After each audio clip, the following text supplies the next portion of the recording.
Hi అండి అందరికీ. అందరు ఎలా ఉన్నారు? బాగున్నారా? నేను బాగున్నానండి. ఈరోజు కుసుమ ధర్మన్న కళాపీఠం వారి నుండి నాకు ఇన్విటేషన్ వచ్చిందండి. కవులకు సత్కారం చేస్తున్నామని. అందులో నా పేరు ఉంది. ఈ రవీంద్ర భారతిలో ప్రోగ్రాం ఎలా జరుగుతుందో చూద్దాం పదండి.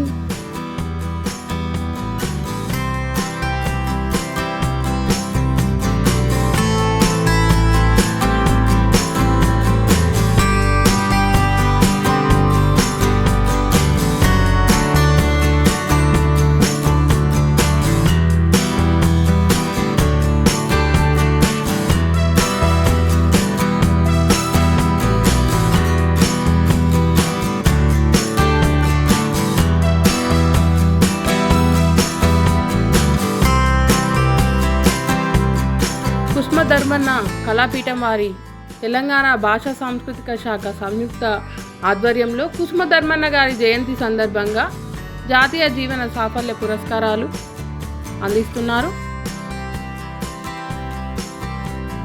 అలాగే కవులకు సన్మానాలు చేస్తున్నారు.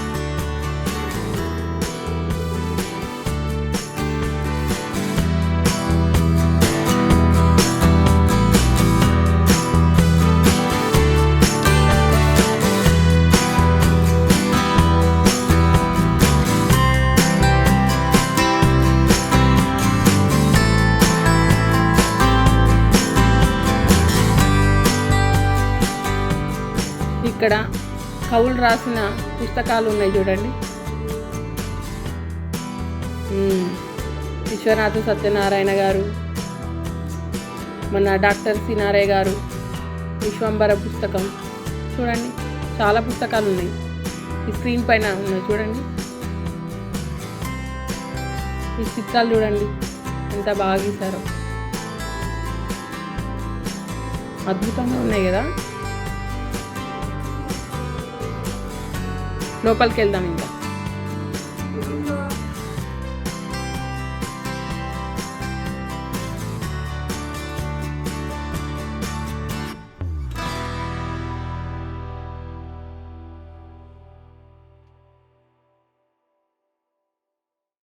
అందించడం అనేది మనందరికీ ఆదర్శనీయమైనటువంటి పని.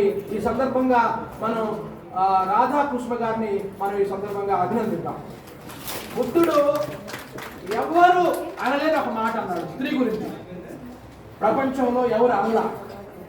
ఉన్నత విద్యావంతురాలైన ఒక మహిళ ఒక విశ్వవిద్యాలయం అన్నాడు గౌతమ బుద్ధుడు. అలాంటి సాహిత్య స్ఫూర్తిని వాగ్దానం చేస్తున్నారు రాధాకృష్ణ గారు. చాలా మంది తాతల స్థిరాస్తుల్ని అనుభవిస్తూ బతుకుతుంటారు, కానీ కొంతమంది తాత శిలా ఆస్తిని ఆచరిస్తూ బతుకుతుంటారు. ఇవాళ స్థిరాస్తులు కాదు కావాల్సింది, ఇవాళ మహాకవుల ప్రజాకవుల శిరా ఆస్తులు కావాలి. ఆ శిరా ఆస్తుల్ని కాపాడుకుంటూ సంరక్షించుకుంటూ ఆ స్ఫూర్తిని 10 మందికి చాటి చెబుతూ రాధా మన అతిథి గారు పిచ్చేస్తున్నారండి లోపలికి. గోరటి వెంకన్న గారు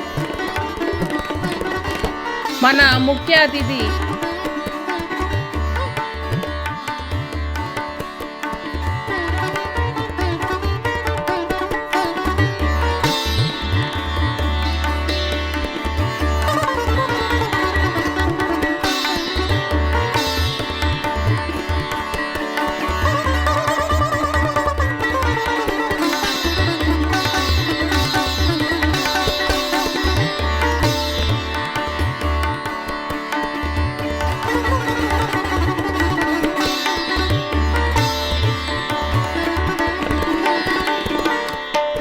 గోరటి వెంకన్న గారికి సన్మానం చేస్తున్నారు. ఆ తర్వాత కవులకు సత్కారం జరుగుతుంది.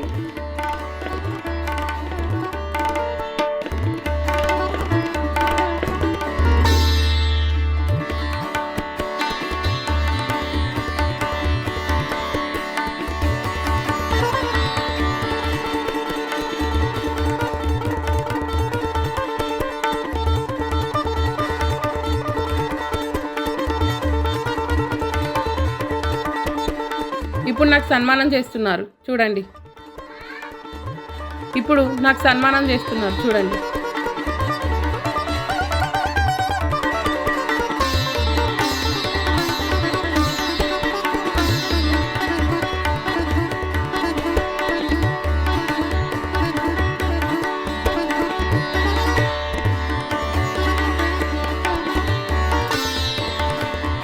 ఇప్పుడు మా కవులందరి గ్రూప్ ఫోటో అండి, చూసారా?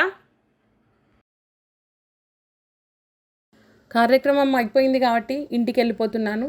ఇంతటితో ఈ వీడియో కంప్లీట్ అయిపోయిందండి. Please subscribe my channel simply Lekha. Like చేయండి, షేర్ చేయండి. Thank you. Bye bye.